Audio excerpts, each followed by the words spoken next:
Hello and welcome to the Daily Grind here on Latte for Monday, the 28th of July.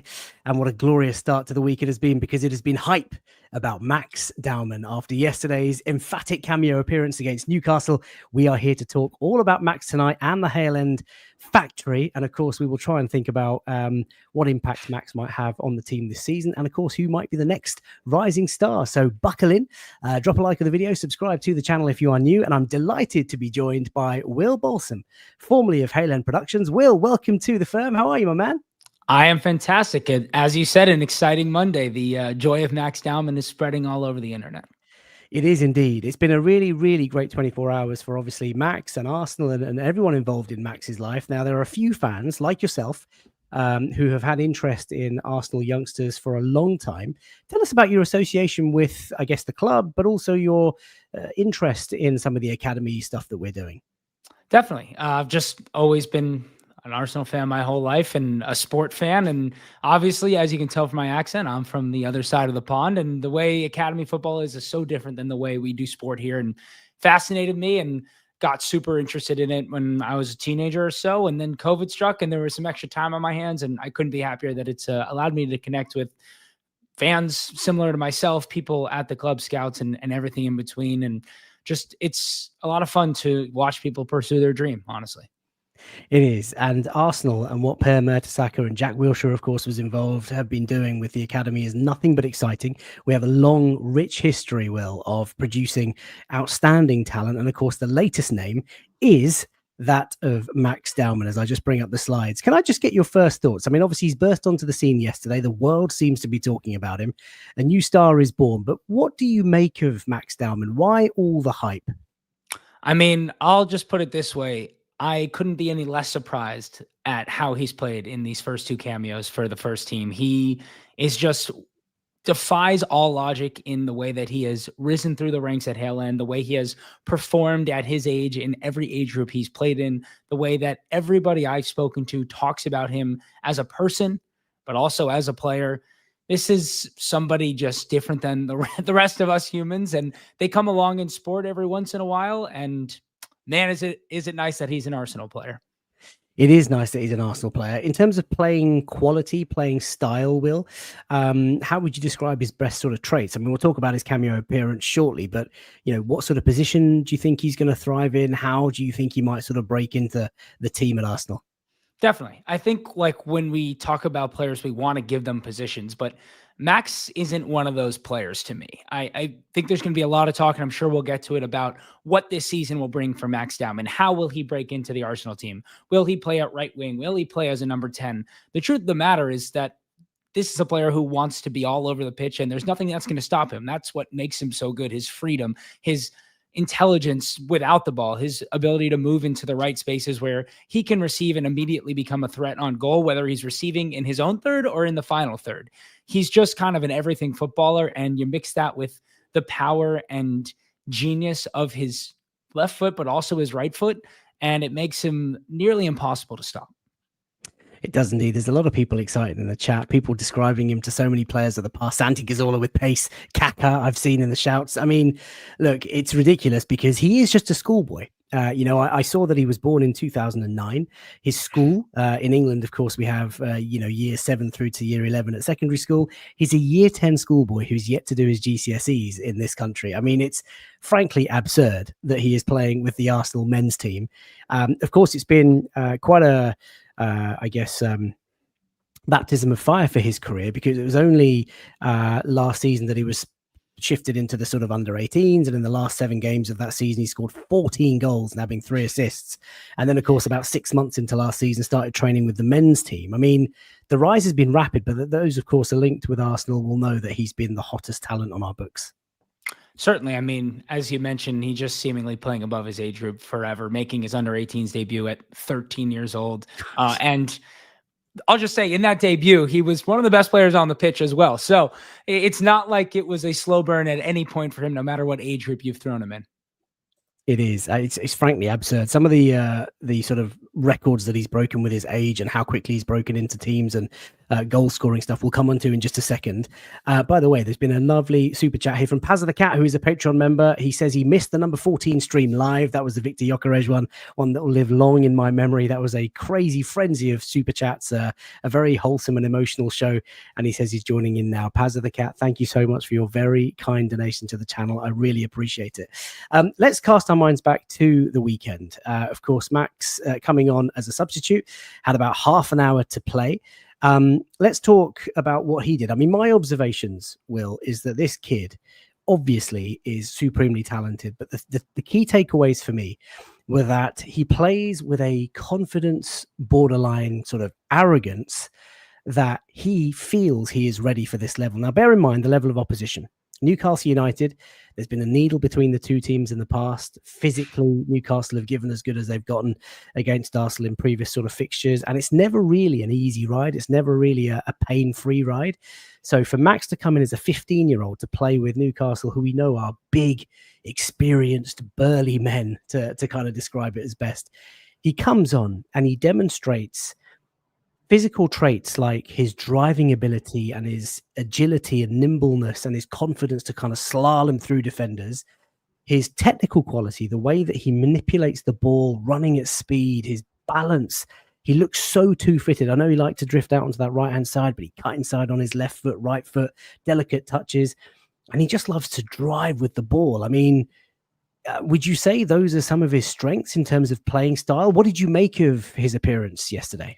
Definitely. I think you hit on the probably the most three key factors. And to me, in terms of watching youth trying to integrate themselves into senior football, one of the main things to me that signifies that this is a player who is ready is when they're replicating what they did at youth football in similar actions. So a lot of times when players make that step up, they find themselves uncomfortable. They don't find themselves able to get into the positions they're used to. And then they kind of lose that sense of themselves as a player. And sometimes that's a key sign when a player is not ready.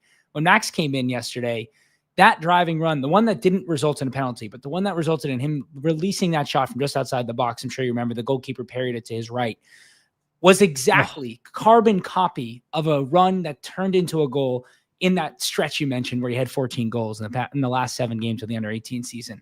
And to me, it wasn't just the way that Max was running, but it was the way that he made senior defenders look like youth defenders on that run. There was the trailing group of players who was trying to catch him and had no ability to get closer to him, no matter how many yards he ran with the ball versus them not running with the ball. It was the back line of 4 that didn't know whether to try and get close to him or to keep backing away because it was a freight train of power running at them. I mean, it didn't look like a 15-year-old to me. I can tell you that for sure. And then it's, as you said, the ball manipulation with both feet. The thing that I love about Max, especially in the final third, is his left foot is all the finesse in the world that we've seen so far, but his right foot is like a hammer when he hits the ball. He has just an unpredictability to the way he wants to score goals, and that selfish gene that you mentioned, that, I mean, it makes him the maverick that he is. Anthony DeCamp, my friend DK at Jukester on socials, in case you guys know, he just says, hopefully he doesn't have a growth spurt like Havertz did. He's already 6 foot tall. I didn't realize he was 6 foot. Is that right? 15 years old and 6 foot. What are they feeding them? It's crazy. I mean, at 14, you looked at him and it was like, wow, this looks like a very tall 14-year-old. But at 16, as I mentioned, I mean, he was out there as tall as anyone else out there, it felt like, with and without the ball. Listen, I've been watching all sorts of compilations of him today, and now it all makes sense. Like, I was thinking, this kid, he's coming on as a 13-year-old in an under-18s game, and the boy is a giant, and he doesn't look out of place. So physically, he's done a lot of growing, but like DK says, you know, he's still got years on him to grow and to finish that sort of physical development. So hopefully he'll get stronger. Maybe he gets taller. Who knows? Lots of you have mentioned in the chat there that Joel Linton showing his sort of maximum respect. I mean, that's a lovely embrace at the end of the game to kind of show that actually, you know, this kid, he's the real deal. In terms of his penalty run, let's talk about that, because it was in his second game at under 18s level when he was 13 that he did something similar where he did a mazy run and he won a penalty. And I just want to sort of say that, you know, this sort of playing style, running with speed, you know, both footed control, can go left, can go right, slaloming like a skier. he is going to attract a lot of those sorts of challenges. And when you're running at such speed in the opposition box, you're likely to attract penalties. And what have we just signed? A penalty machine in Victor Gyökeres. Obviously, we know that Victor does a lot more than that. But, again, playing style, he's going to attract fouls. I think it was in his first appearance at Premier League 2 level that he sort of came on for 6 minutes and he was hacked and the opposition player got a red card straight away. So, there's going to be a lot of physical sort of challenge around him. Yeah, definitely. It's also the way that he is able to receive the ball. He has such a kind of lack of bias to the way he wants to run with that first touch. And that red card actually came from something just like that, where he kind of tried to flick it around the defender and the defender was just so late and unprepared for which way he was going to go. And we saw that in the penalty run. And I think a lot of comments I've gotten about Max just in the past year in terms of his youth highlights are he holds on to the ball too long. It's not going to last when he plays, professional football. Like, senior defenders will be able to take the ball off him when he holds on to it too long. Like, all of that, just that kind of comment goes out the window when you watch a run like that, where just took 2 defenders past him. And all the people who say that he spends a lot of time getting on the ground, he gets tackled in the box, wins a penalty, and he's already back up trying to get back on the ball before that whistle even goes. Just tons of determination in the way he plays. Yeah, he has a desire. You can see it. As soon as he gets the ball, he just wants to make things happen. I love the fact that he just looks forward and just wants to dart. He has that drive, like I said, deceptive feints, just driving sort of centrally. And there's a couple of clips going around where he surges into the box and 3 Newcastle United players are running with him, and he just sort of takes one touch to just slow it down, and the 3 defenders continue in their movement. Yep. He feels like he's one of those players where the game is like he's one step ahead in his head. And that is, an incredible sort of intelligence trait for a young player. It's amazing. Mikey says he flows so naturally. In terms of player comparisons, people in the chat have been talking about Messi, of course. People have been talking about Kaka. People have been talking, about sort of others that I've seen on socials over the last sort of 24 hours. In terms of playing style, Will, who would you sort of compare him to? I'm not saying he's at that level at that age already, but just playing style. He really reminds me of Kaka in the way that he's just so powerful on the ball. I think I spoke about this recently on maybe on the Cannon Pod, but that run that Kaka had in the Champions League semifinals when he was on AC Milan against Manchester United, right? Everyone knows that run. Like, that is quintessential Max to me in a lot of ways. Just every touch, he pokes it away just at the right time. That's another defender that's out of the question, out of the play, and just a cockiness, but like in the best way. Like, I feel like cockiness has a negative connotation to it. We need some cockiness. This club, as great as it is, we don't always have the cockiest players. I'm not sure we've had a truly cocky player since Thierry Henry, and we need somebody who wants to be the match winner, who wants that moment, who plays like every moment is that moment. And that's what Max is to me. And Kaká, I think, is a good comparison. I've seen Zidane. I like the Zidane comparison. I haven't seen the passing profile for Max yet to maybe reach the Zidane comparison, just because at the youth levels, he hasn't necessarily had to have that, but he's shown enough of it to know that he is also an excellent distributor of the ball. And I think that's probably the next thing we're going to learn about him when he makes that step up to the senior game. Oh, I can't wait to see it. And listen, just before we get clipped, the question was, of course, to Will, what sort of player style does Max remind you of? Lots of people saying that they're calling Kaka the Brazilian Dowman. I mean, look, he's always been an undeniable talent, way ahead of his wage group. And just to give people an idea of just how frankly ridiculous his rise has been. So in September 2023, he was the youngest debutant in the under-18s Premier League at 13 years of age. 13 years old, playing with boys that are 17 and 18, and every now and again, 19. He made his debut. 6 months later, he played his second game for the under-18s Premier League, and he won, obviously, a penalty, and he scored his first goal in his third game, also as a 13-year-old. Now, got to bear in mind that even as of 2025 right now, he's merely a year 10 schoolboy. He also was the youngest goal scorer in the UEFA Youth League at 14 years of age, which is frankly absurd. He made his under-21 Premier League debut, so Premier League 2, at 14 years of age. I mean, this is not normal. This is... I don't know what to say, Will. I'm loyal viewers of this channel will know that I've always got so much to say and I'm so quick with the words, but I'm just I wrote these things down, obviously, on my crib sheet, right? Which I do for most shows. And I'm just reading them out to myself. Under 18's Premier League debut at 13. youngest UEFA League goal scorer at 14, playing with the under 21s in Premier League 2, which is 21 at 14. Like, it's too much for my. I don't have the capacity. Yeah, it's impossible to really understand. I've kind of stopped trying to understand it because it just doesn't feel real. And a lot about the way he plays doesn't feel real, but it's bonkers. And there's a lot of talk that he's not going to be the youngest Premier League player ever because it's not possible for him to be. That record could only be held if you're eligible to play at the age that Ethan Nwaneri was eligible to play, but due to his birth date, he was not eligible. So yeah, there was some sort of technicality, right? Will, so he could have played. He could have made a Premier League cameo appearance, but the Premier League actually didn't allow him to because of some age technicality.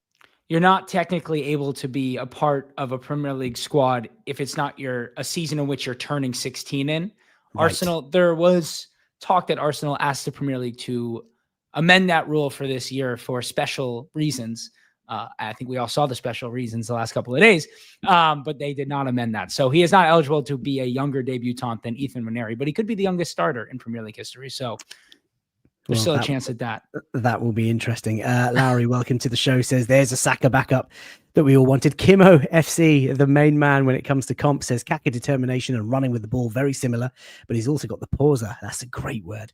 And that messy timing ability to make his move when the defender is on the wrong foot. I mean, we saw glimpses of that yesterday, which is brilliant. In terms of training with the first team, he's been doing that now for a few months. Obviously, you can see there are a couple of products from the Hale End Academy.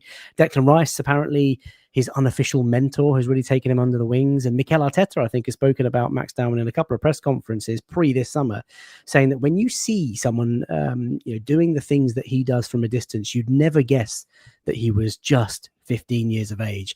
So my question to you is, and I'll put this to the poll, actually, to the live viewers. There are hundreds of you watching on YouTube, by the way. Please do drop a like on the video and subscribe if you're enjoying some of the content. What sort of impact do you think Max can realistically have on the first team next season, Will? I mean, we can get excited. Yesterday was just a friendly, overseas sort of preseason tour. But is he really knocking on the door? Could he make a Premier League sort of game or two? Yeah, it's a tough one because there's not really any precedence for this. And I spent a lot of time in the last couple of days looking at mostly Premier League, but big world talents and the amount of minutes they've played at this age in a top 5 European league.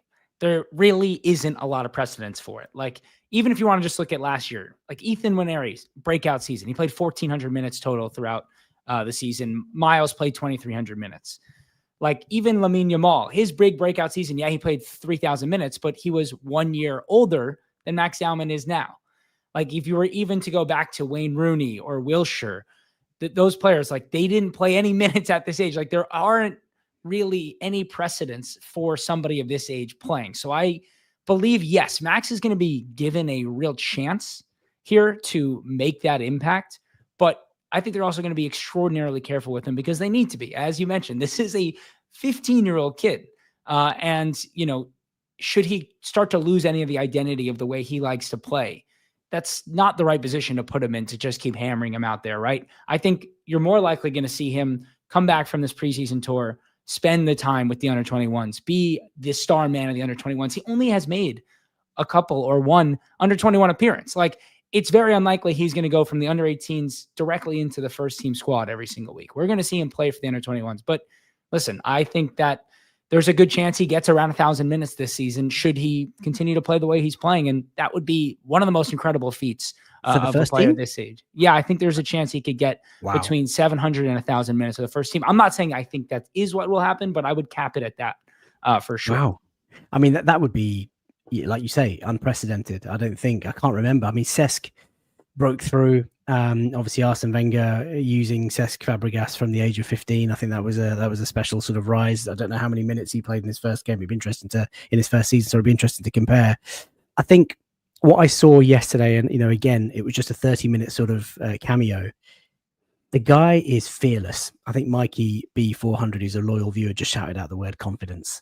The guy is fearless, Max. He comes on And I guess sometimes, when you've got that youthful exuberance, you don't really think about failure. You don't really think about what could go wrong because you're just excitable and you want to just, show it, and you're so passionate and eager to play for your boyhood club, that he's fearless. And, there are going to be moments in his career where things don't maybe go his way. He might have a bad game at top level, and we'll see, how he sort of bounces back from that, what impact on his confidence that could have. But I think he's in a very safe environment. He's obviously got, boys from the Hale End Academy. Miles Lewis-Skelly's own story and development last season has been nothing but phenomenal. Ethan Wanieri, of course, another colleague of his from the academy.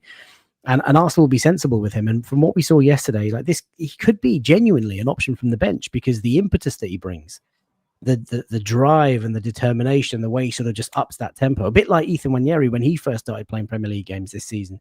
It's massively exciting. And of course, there's that old saying, Will, if you're good enough, you're old enough. It is kind of funny that he can't actually get changed in the dressing room with the first team because 2 more years. The law, for another 2 years. So he's got to get changed on his own. It's a bit like, you're going to go to a football ground, be part of the squad, but you've got to get changed in the caretaker's cupboard rather than the dressing rooms. But it is absolutely sensational. Terence Sibbs says Cesc was 16.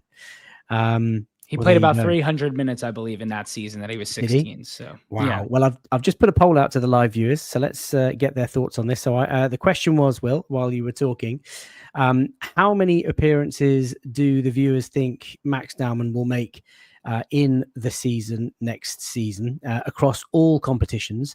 And typically, the chat on YouTube has made the poll disappear, which is absolutely wonderful.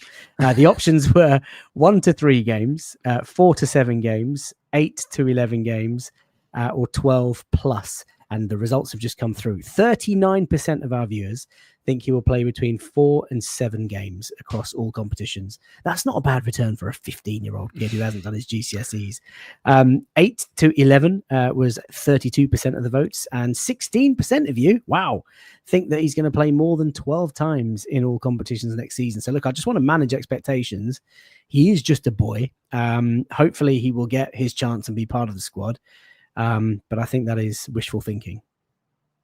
Yeah, I mean, I think so many things are going to determine this, both in Max's control and not in Max's control. So it's hard to make any real judgment, especially, as I said, there isn't a precedence. There's not a precedence in terms of our ability to predict it. And also there's not a precedence in terms of coaching, training staff being able to understand what this is going to do in terms of taking a toll on a kid's body of this age, right? So even if he's playing spectacularly, we have to be patient and understand that there may be certain effects that playing senior football for a certain amount of minutes is going to have on a 15-year-old that goes past the impact that he's having on the pitch. So there's really no way to predict. It could be he plays 20 minutes. It could be he plays 0 minutes. It could be he plays 12 matches or more. So there's a lot more that goes into it than just what we're seeing as viewers.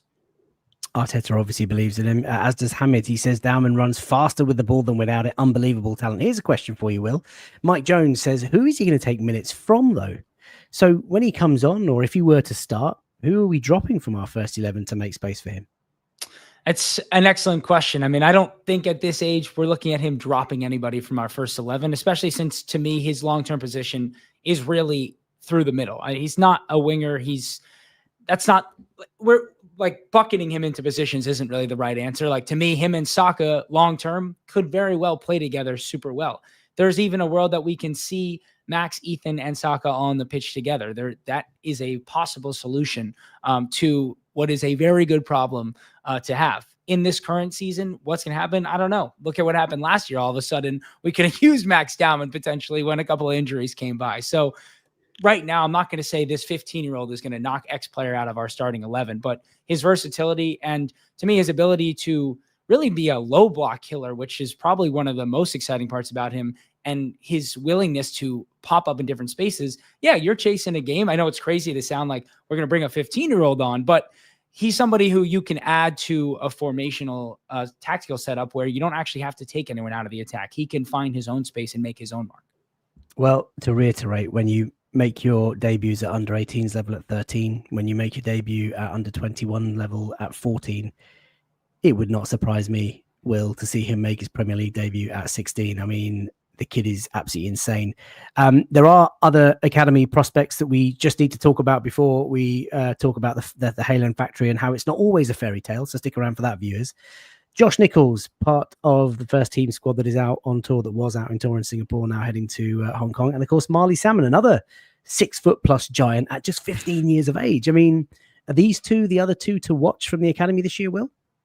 Definitely. I think Marley, I almost think it's great for Marley that he gets to be the other 15-year-old, which is just as insane that there's another 15-year-old on the preseason tour and playing good minutes. But I think it's good for being this Max Dowman in front of the whole world. Is a lot of pressure, and I'm not sure that's for everybody. And Marley has always been a little bit more of an understated character in the academy, whereas Max has known for a long time that this is what his future is, and this is how he has taken it by storm. But Marley is up there with one of the best center back prospects in England as well, and a player who could somehow make his own first team debut this year at such a young age. It's really crazy to think about, but there is really another 15-year-old in the academy who has taken his game to another level. His composure on the ball at this age is unbelievable. So athletic, so happy to play with the ball in a dangerous way, the way that we like to play football. It's really, really fun to watch. And athletically, he's able to kind of keep himself in check with players much larger than him. And even though he is 6 foot, he's still a little scrawny for someone his age, but he plays